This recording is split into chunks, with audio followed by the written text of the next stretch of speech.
Le 2 mars, c'est mercredi prochain, nous sommes Ouais. bien d'accord. Date ô combien symbolique, ce 2 mars pour les fumeurs de gitane, les fumeurs de Havane. Est-ce Ah que bah vous oui, commencez à comprendre? Mais oui, on vous ça emmène rappelle ce matin Gainsbourg. dans un endroit mythique au 5 bis rue de Verneuil, à Paris. Oui, Céline, c'est la maison de Serge Gainsbourg. Car chaque fois, les feuilles mortes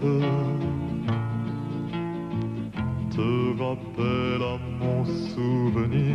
Bonjour Angèle Bonjour Châtelier. Mathieu. Cette maison de Gainsbourg qui va donc bientôt devenir un musée. Oui, elle va ouvrir ses portes au public dans quelques jours, au mois de mars.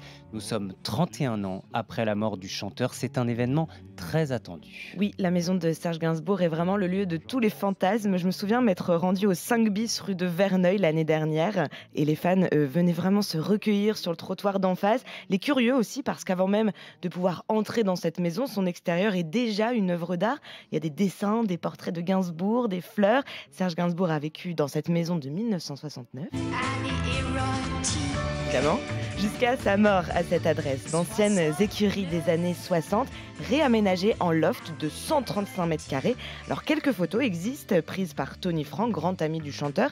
Il y en a une avec sa fille Charlotte Gainsbourg, par exemple, tout juste adolescente. Elle est assise à côté de son père sur un tapis persan, tenant un vinyle dans la main. Et on voit sur cette photo qu'il y a des babioles partout, un accordéon, des poupées, des tableaux. Et ce loft, Serge Gainsbourg l'appelait son antre et il parle pour lui, comme le rappelle Marie-David, journaliste et auteur du livre Gainsbourg, 5 bis rue de Verneuil aux éditions Plomb. On dit de lui qu'il était par moments assez peu loquace et que les objets parlaient pour lui.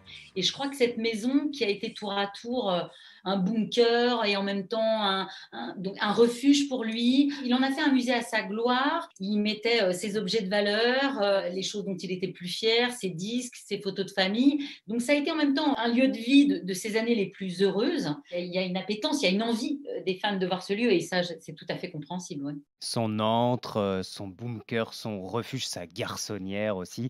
C'est donc tout cela que l'on pourra découvrir à partir du mois de mars. Oui, c'est Charlotte Gainsbourg elle-même qui travaille sur ce projet depuis plusieurs années. Alors les visites ne dureraient que 30 minutes par personne, déjà parce que l'endroit est assez exigu et surtout qu'il faut préserver ce lieu dont Charlotte prend vraiment soin depuis qu'elle en a hérité. Les objets seraient intacts. Il y aurait même des mégots de cigarettes fumées par Serge Gainsbourg. Oh, Et oui, on dirait qu'il vient juste d'aller se coucher, disait Jane Birkin, l'une de ses grandes compagnes, dans une interview. Et en plus de pouvoir visiter l'antre du chanteur, les fans pourront traverser la rue et se rendre au 14 rue de Verneuil pour y découvrir une librairie-boutique et surtout un café-concert appelé Gainsbar. Ne vous déplaise